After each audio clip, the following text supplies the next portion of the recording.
Do you feel like life in America today just feels completely unaffordable?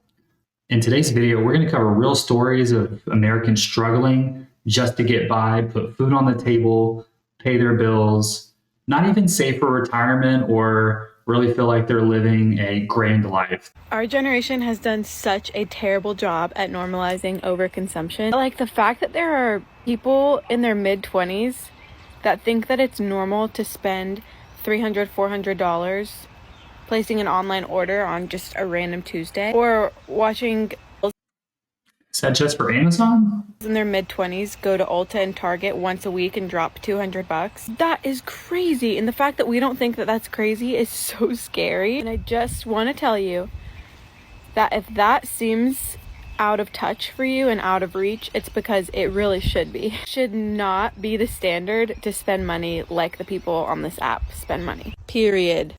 Guys, the American economic machine is built around us spending money, and capitalism and consumerism is alive and well. Let's go ahead and pull up some comments and see what the other reactions are. $100 is the new $20. Yeah, sadly. Feels like that anyway. Why do people need more than one Stanley? I'm confused.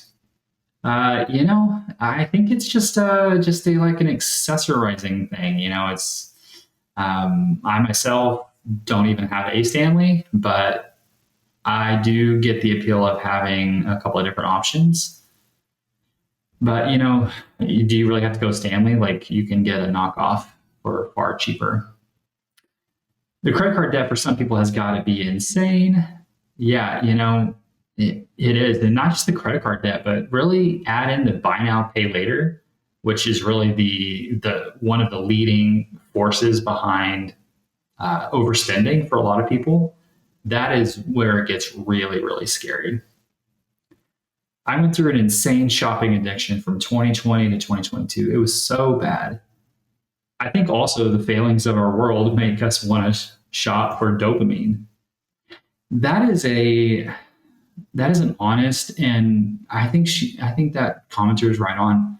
So the economy and the job market and even the stock market there for a couple years ago, everything felt really rough.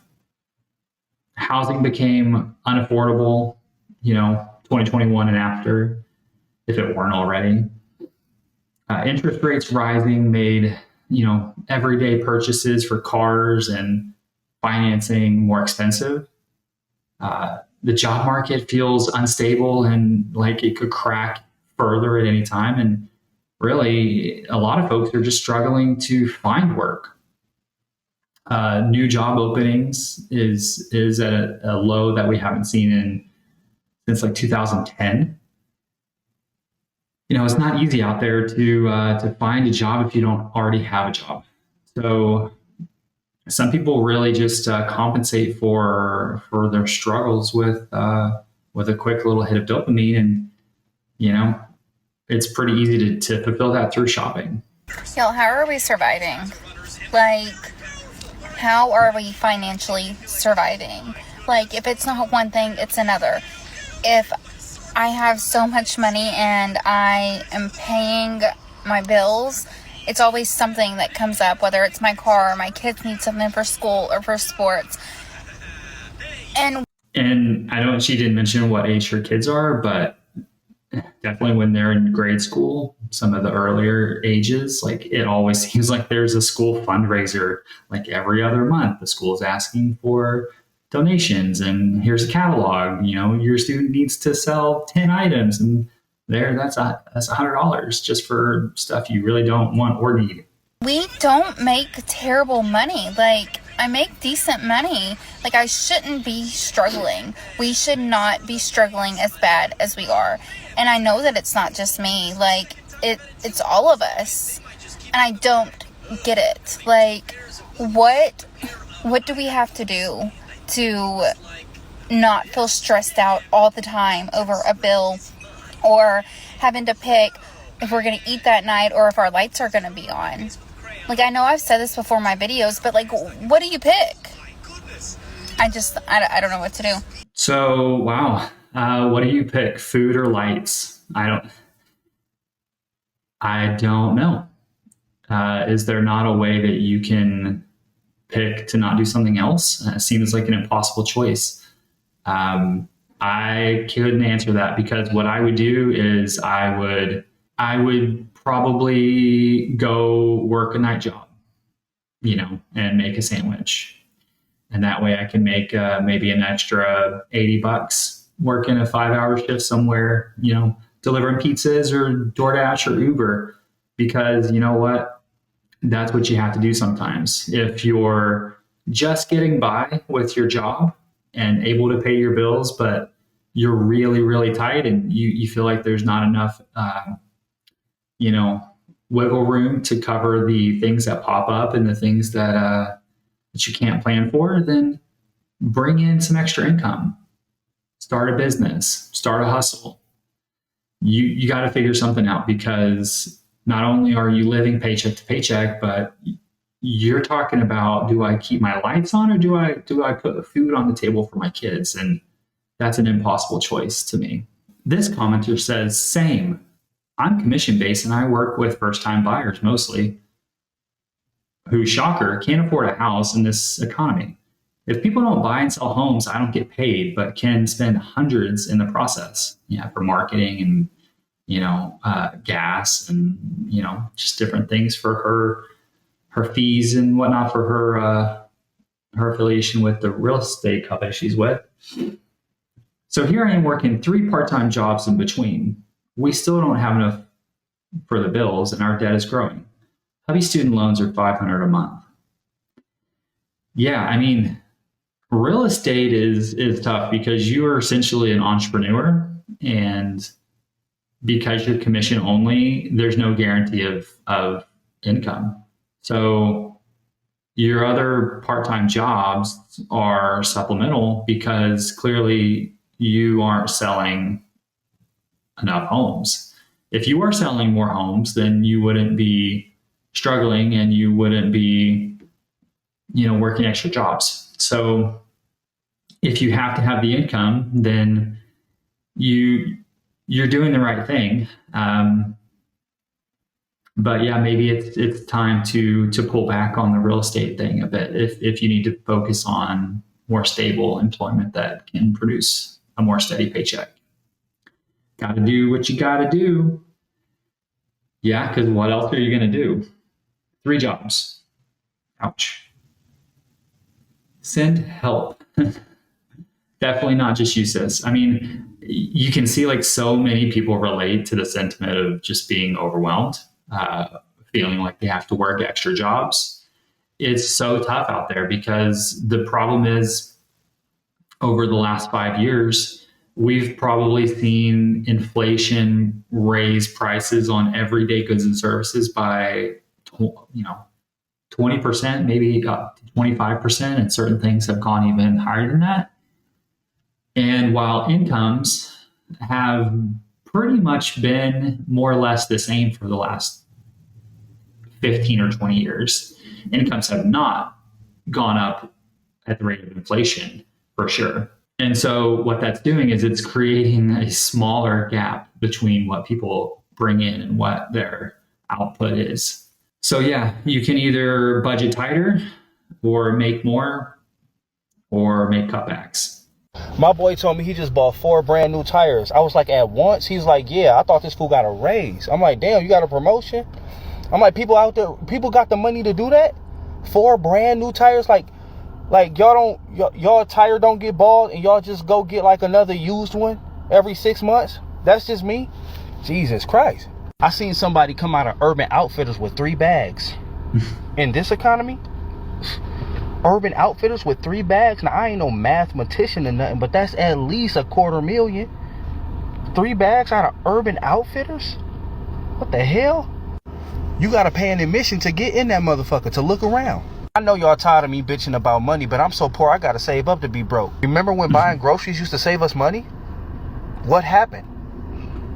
Eggs $12 a piece. If you eat out every day and spend $15 3 times a day for 7 days a week, what's that? A little over $300? You spend $300 a week at the grocery store. What the fuck is the point of buying groceries anymore? Some stores. Hold up there. So what do we got? $45 a day. That's for one person, I'm guessing. So we're saying $315 a week to eat out every meal, 7 days straight. That's not going to be good for your body, but okay, let's say you do it. Versus going to the grocery store to buy food for one person. How are you spending $300 a week? I don't spend $300 a week for a family of 4 at the grocery store. So I don't know how you would do that for a person of 1. But here's the thing. Let's say you spend half that, because that's probably more reasonable for a person of 1. But if you are a household of more than 1, let's say you doubled your eat outs.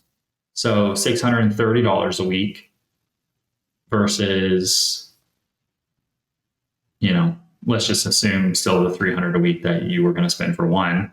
Because again, I don't really spend more than $300 a week for a family of 4.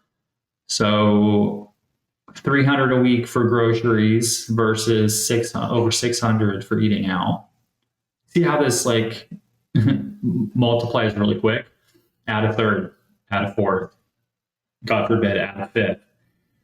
So yeah, I don't understand that logic there. Stores I don't even go to no more. Like, I got to get a loan to go to Target. If you ever see me come out of Target with more than 1 bag, I put that shit is on credit. Buy now, pay later. I got a vacation at fucking Target.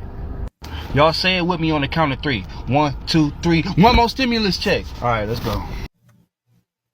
All right. So clearly he wants another stimulus check. Hey, I mean, I don't see why anybody would want more stimulus checks.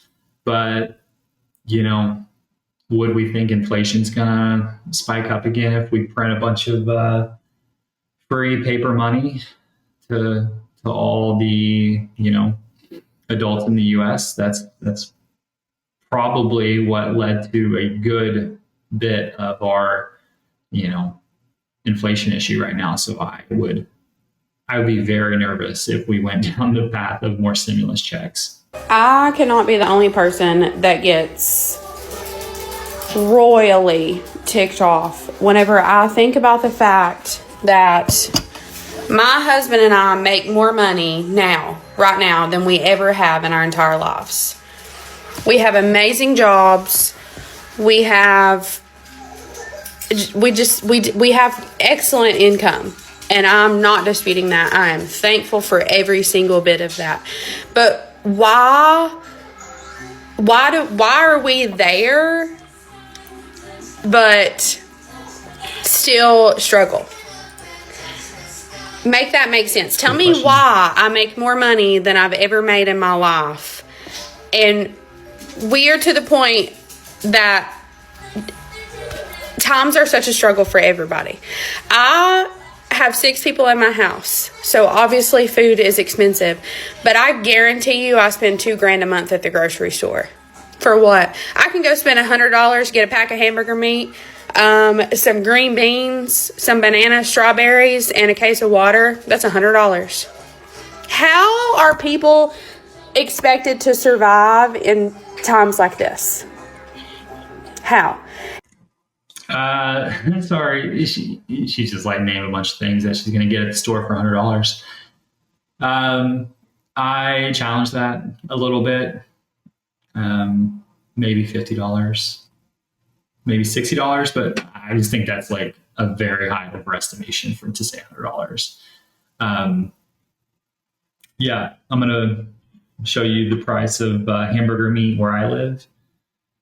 And put that on the screen here. $7-8 for a pound. You can get 2 pounds for 14.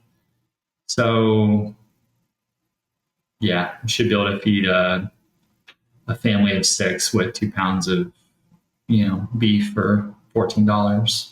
And if y'all are out there freaking balling, you'll never convince me that it's not because you're also going in debt at the same time. What are we saying here? Balling is in not struggling to put food on the table, or balling is in like going on vacation, or balling is in not stressing every day about money, like, or balling is in like real balling. What do we mean? Because sure, there's a lot of people that are not struggling to the degree of some other people, or don't feel like even they're struggling at all. Maybe even they feel like they are super successful with their money. In many of those cases, it doesn't always mean that they're putting it on debt. That is a terribly faulty assumption. I mean, you'll never convince me of that. Like, we have standard car payments in today's time, which is still disgusting because we have a $550 truck payment and an $800 SUV payment, but that's not uncommon. $1,300 in car payments. Yeah, it's not uncommon today. It was very uncommon 10 years ago. Very uncommon. That's not uncommon. Why are times the way that they are? Why do I spend almost $1,000 a month just to have a good car to provide for my kids, to take my kids places? Because you Again, I'm thankful for everything that we have, and we have worked very hard to be where we are. But for freaking what? For what? Yeah, so our girl here clearly being a mama bear and wanted to put her kids in a super comfortable luxury SUV. She didn't say, but maybe a Tahoe, maybe a Yukon. I don't know. Could be a lot of different things, but my guess is a Tahoe. $800 a month is a lot for a car payment. And then insurance is probably $200 a month, plus the truck payment, $500, plus at least $150 for the insurance. Yeah, you're probably at $1,700 a month with your car payments and your insurance plus gas. That's $2,000 a month. That's a lot. Let's see some of the comments. 2 car payments is uncommon. My husband and I have never had 2 car payments. Live below your means and you'll have money. Shocker. Talk to Donald Trump. His policies and trade wars is hurting Americans. It definitely is a controversial topic for sure. I'm not going to go into that one right now, but yeah, let's keep going. Your car payment is more than my mortgage. Just because it's common doesn't mean it's economical. That's kind of the point that I was trying to make is common does not mean good, or common does not mean you should. It's common to live paycheck to paycheck. It's common to live above your means. It's common to get to retirement and not be able to retire when you want to be. It's common to stress over needing new tires. It's common to, put a vacation to take your family on a nice trip on a credit card. None of these things, just because they're common, are things that you should do. Man, your car payments are high. My truck payment is $289. My wife's Explorer is $322. Yeah, see, those there are car payments from more than 5 years ago. Probably like 7 years ago. Yeah, I recognize those and I miss those days. $550 truck and an $800 SUV payments could be some of the reason. Your choices to have the new best thing could play a role. Simplify your life and don't try to keep up with the Joneses. You're paying a mortgage payment in cars. Yeah, see, this person is getting roasted a bit because she's complaining about money struggles and things being tight to very nice vehicles with pretty high car payments, and she's out here complaining about groceries and money being tight. I have a good car that safely takes me and my 4 kids everywhere. It was $6,000 total. It has AC, a radio, seats, seat belts. Fancy. Nobody needs to pay $800 a month just for a car. Yeah, but it's easy to justify because it's normal and it's what everybody else does. Live within your means. You got to ditch the car payment, save up and buy used. I've done it since 2008. Ooh. So you changed your car buying habits in a recession. That's interesting. I wonder what prompted Crappy Daddy to do that. Probably because he went broke and felt like he needed to make a change and made a change. Good for him. You need to probably sit down with a financial advisor and learn how to do a budget. Yeah, that will be a tough one though, because sounds like to me, her and her husband are making great money, in her words. They're making more than they've ever made, and yet they're feeling pinched and a tightness in their budget that they do not recall even having that feeling on a lesser income. So what that means to me is while their incomes have gone up, their lifestyle has inflated more. Yeah, lifestyle inflation. It's a B, and it can beat you down. I blame Joe Biden and Obama. They did nothing. So yeah, that's just another political comment, and it's easy to blame other people. That's for dang sure. Living beyond your means. A car that has an $800 payment is a choice. The cost of living is ridiculous. Yeah, I mean, it definitely is. Cost of living, inflation, the cost of hamburger meat and milk and eggs and cars and homes. And I mean, even my internet bill, like I was looking at my internet bill for the first time in like at least a couple years, and I could have sworn this bill feels like it's doubled in the last like 5 years. Like I legit remember having internet not that long ago cost me like $35 or $40 a month for what felt like great internet. My internet bill last month was like $85. And guess what? I called a competitor and it's the same price. Like it is just more expensive to have internet. Isn't that crazy? Like doubling of what I remember internet costing not that long ago.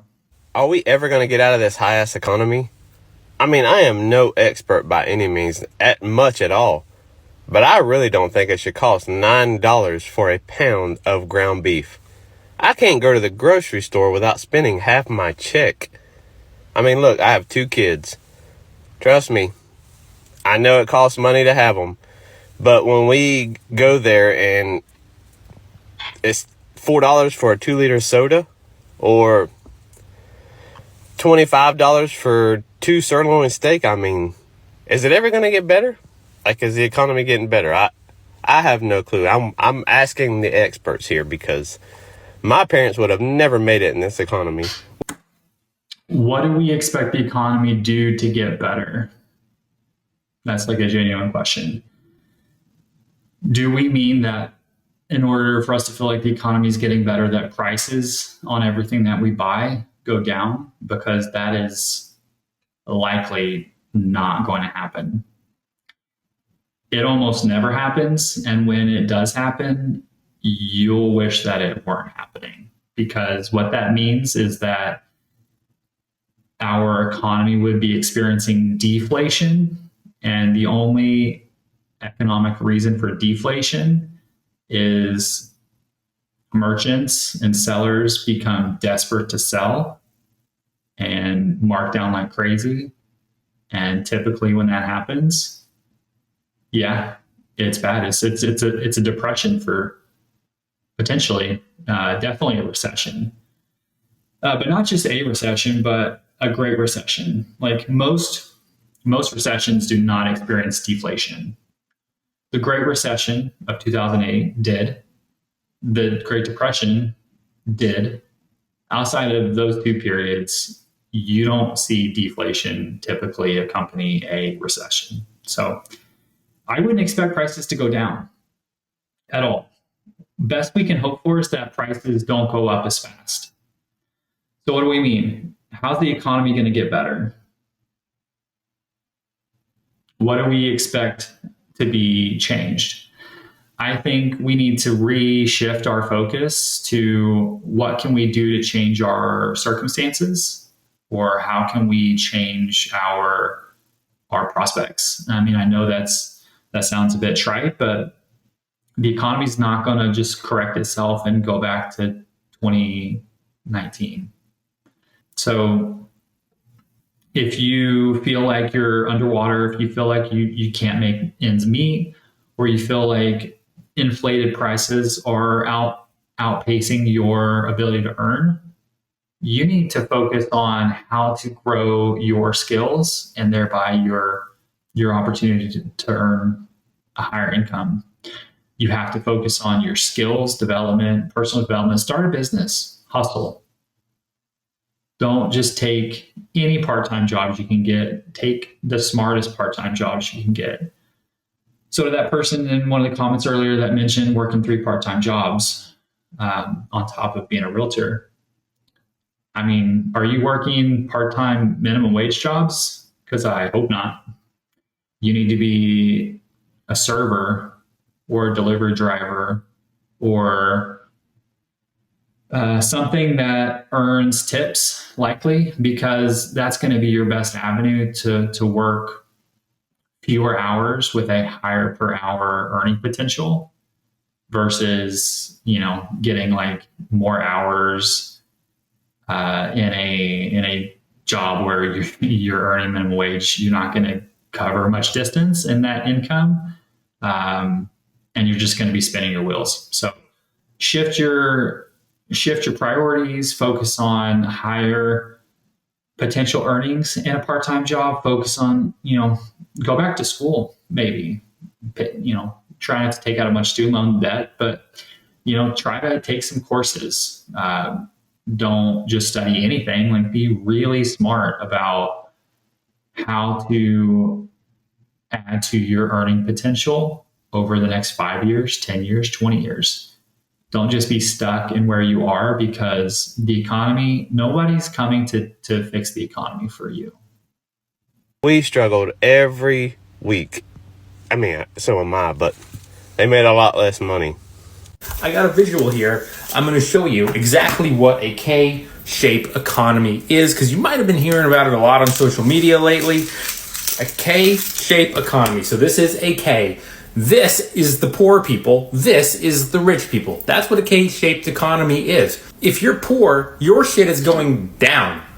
If you're rich, your shit is going up. This is a visual representation of the rich getting richer. That is the K-shape economy.